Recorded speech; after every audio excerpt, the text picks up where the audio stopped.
mooy DG yi te Ousmane waxoon na ko gis nga bi Macky naan DG yi képp ku ci gañewul sa gox dama lay dàq Ousmane dafa ni waruñu fal DG muy politique Waly Diouf li muy def lan la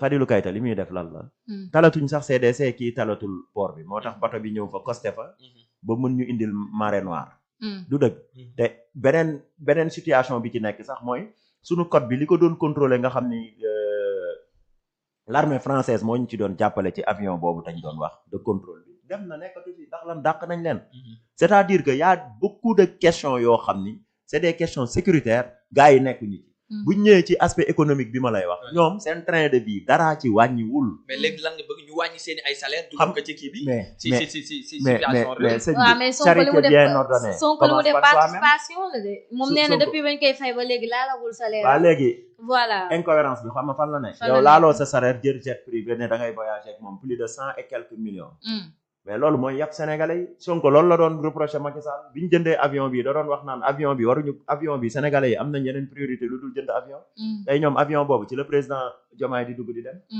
du dëgg c'est que mais jet privé boobu fekkee c'était tellement urgent nag mooy comment dire Émirats Arabes Unis bi mu demoon moo waral coow li mais gis nañu ba mu demee gars yi ñëw nañ est-ce que nekkul c'était tellement urgent moo tax mu jël ko Karim Wade ñëpp xam nañ ni dafa am diggante waa Émirats Arabes Unis lim fa mën ñi ko fa mën bëriwuñu léegi jet privé bi mu daan jël moo fi indi woon problème en 2012 loolu dafa bokk ci li indi chute Ablaye Wade après fan lañ jógee créé yi dugal ko jàpp ko tëj ko fi 4 ans xaw ma 3 ans et demi yaa ngi comprendre kon c'est des choses yoo xam ni ñoom dañ ko doon dénoncer bu ñu ñëwee dañuy am suñu kersa tuuti nañ leen waxante dëgg le régime de Pastef nous coûte cher président Ousmane Sonko voyage bi mu def lan la teg suñu loxo bi mu ñëwee lan la tegul dara suñu loxo la preuve waxoon nañ loolu muy dox d'ici peu de temps dinañ ko gis d'ici te gis nañ ko te gis nañ ko lan lañ gis ñëw nañ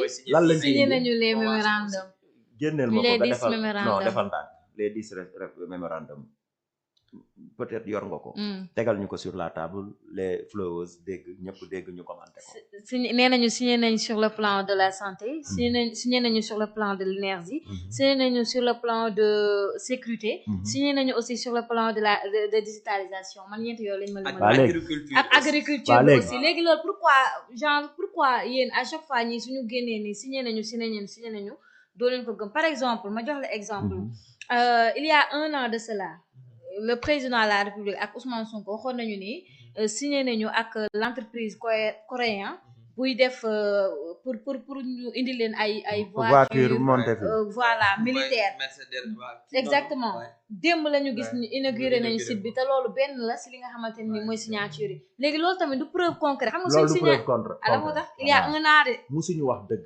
régime Pastef duñu wax katu dëgg est-ce que du yéen a nanguwul dégg defal ndànk loolu Macky Sall la ko négocier yàgg na gis nañ ko négociation yi vidéo yi jàll na loolu du lu bees Macky Sall la ko négocier ci PSE bi la bokk Ousmane waxul dëgg c'est ça la réalité day nax sénégalais yi li ñuy wax nii naan ay signé nañ ay mémorandum dans peu de temps du dëgg même luñ ci def ma wax la xoola man du concret laay commenter Ousmane ay waxam bu ci kenn taxaw parce que waxi démbam waxi tayam mais tournée économique bi lan lañ ci waxoon ñoom tey lan la waxoon ci tournée économique bi dañuy wër di lambar yi di nax Sénégal n'est-ce pas c'est que wax gis nga nañ bàyyi di wax di fay wax bàyyi jëf mooy li concret les beaux paroles les belles paroles man duma ci fiyewu lu concret loo xam dañ koy teg sur la table ci lay taxaw buñ ñëwee tey ci li ma lay wax ba léegi dañ ciy dellu si dem na Chine indiwu fi dara lu dul li fi Macky négocié woon ba pare leneen teguwaatuwu ci dafa ni woon jox nañu xaalis bu bëri ana xaalis bi da ngeen ko gis ci loi de finances rectificative pourtant boole woon na ko ci gis ngeen ko wala daf ko damm ci poosam beneen bi ci topp mooy li mu dem négocier ji fële ñu naan comment dirais-je Abu Dhabi Mimi Touré actuellement fu mu nekk mais dañu am ñaari diplomatie kon kii day doxi fii kii di doxi fee te moom dafa ni woon président moo ne ko lépp lu jëm ci wàllu Émirats Arabes ak yooyu bàyyi naa ko ak yow loolu la waxoon bi mu fi demee Turquie lu mu fi indi c'est des choses yoo xam ni Sénégal sur le plan diplomatique ak coopération multilatérale bilatérale dañ mës a am ay relations yu favorables sur le plan de l'agriculture soxlawuñu sax ku ñu ciy appuyer peut-être li ñu soxla mooy ñun ñoo war a activer suñu bopp parce que am nañ lépp pour dem mais defuñu ko. mais certains matériels on a Mais besoin matériel, qu'on nous appuie. mais d'accord waaw. d'accord matériel yooyu dañ ko war a uti. Mm. mais li ci des main d'œuvre bi ñoo ko war a def mais agriculture nga dem jël réewum jàmbur indi Turquie ñu ñëw ñoom bay wala chinois yi après ñun luñ ci am. lu dëgg c'est des choses yoo xam man pour man teguwul ci lu make sense. ci populisme lañ nekk. bu ñu ñëwaatee man ci li ma nekkoon mooy économie bi ñu daaneel ba pare te ñoom yëguñu ko. les DG dañ war a wàññi seen salaire parce que ñoo doon wax naan don de soi pour la patrie. Ousmane mi ne dafa wàññi salaire am jëlu ko da koy dajaleel les détenus politiques du dëgg sax doo ma ko. parce que ci benn moment la ko wax. les détenus politiques boobu ba léegi ñu ngi fi di jooy. du dëgg bi mu demee ba soxla leen ci combat matagul non bi mu demee ba soxla leen ci combat matagul c'est-à-dire. xaalis matagul mooy la joxeegul xaalis bi c'est-à-dire mu ngi dajale te matagul. Ousmane ay waxam bu leen ci fiyewu quoi. da leen di baab da leen di dóor rek. yàlla xam na ko gis nga détenu politique yi soxlawuñ ku leen jox xaalis xam nga lan lañ soxla. ku leen defal justice. te occasion la moom mi taxawoon assemblée nationale pare na wane bravoure ak courage ne pare na pour ñu def justice. justice moo jiitu. c'est vrai. yaa ngi comprendre mais sur le plan économique tey ak rationalisation sénégalais yi lañ gën a viser population bi que ñoom seen bopp.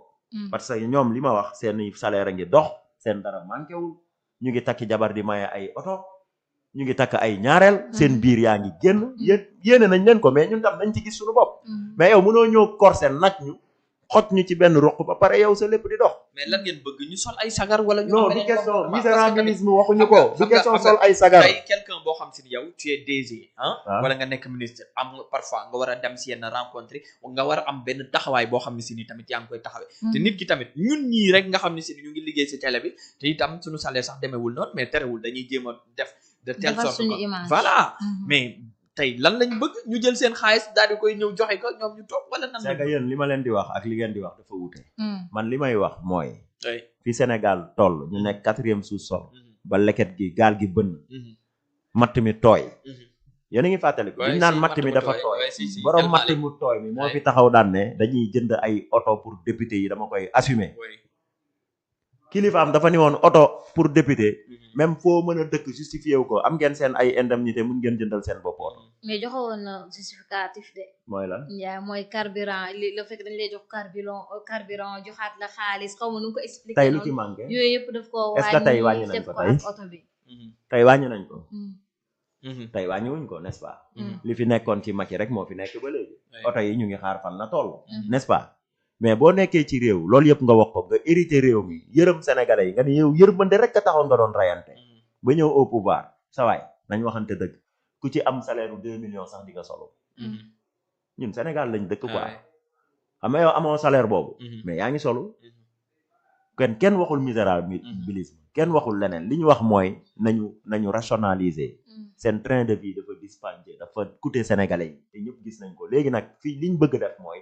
mais même bu dul loolu sax nga am benn xarañteef yaa ngi dem bitim réew di dem fu ne yow nga dagg suñuy pont suñuy partenaire stratégique. Arabie Saoudite ñun ak ñoom tey problème bi ñu am ci wàllu usine de dessalement boobu lan la ñu indil même bi fa Mary Teuw Niane demee officiels yi recevoir uñ ko. parce que lan dañoo ñëw dagg contrat boo xam ba pare à la limite sax di leen xas ñoom it ñu téye seen bopp te ñooñ nit ñi daan jëriñ bari na. coopération yooyu ñu amoon ak suñuy partenaire stratégique yëpp lañ dagg muy France muy États-Unis muy feneen maanaam kii bi appui bi ñu États-Unis doon defal te Trump téye ko. boobu Trump ko téye ko. xam nga non de moom laa lay wax moom du si njiit xam nga loolu tey. mais sa waay fii gis nañ fi guerre Ukraine am Macky Sall taal fii avion dem wax ak Poutine bàyyi pour Afrique. Trump loolu mu téye leer na ma ni bu diplomatie bi doon dox fekk fi Macky Sall wala ku mel ni moom bu waxee ak moom mu yolomal bu Sénégal parce que dañu am partenariat bu yàgg te dañ soxlante. te il paraît que sax bi mu ko defee am na yenn pays yoo xam daf leen bàyyi dérogation. n'est-ce pas. loolu yëpp diplomatie la mais loolu yëpp yow yaa ngi ñëw salfaañe ko ba pare bëgg a taxer nit ñi mais nañu waxante dëgg taxi yi dafa metti. mais loolu est-ce que ñoom ñoo ko ñoom la parce que Trump moom moo jëlal boppam. non waxuma kaawu Trump exemple la. mais ñoom aussi est-ce que nekkuñu di def effort pour renouveler ces coopérations là parce que hier gis nañu le président de l'Assemblée nationale El Malick Ndiaye avec directrice bu Banque mondiale ñu toog ñoom itam pour renouveler li nga xamante moo di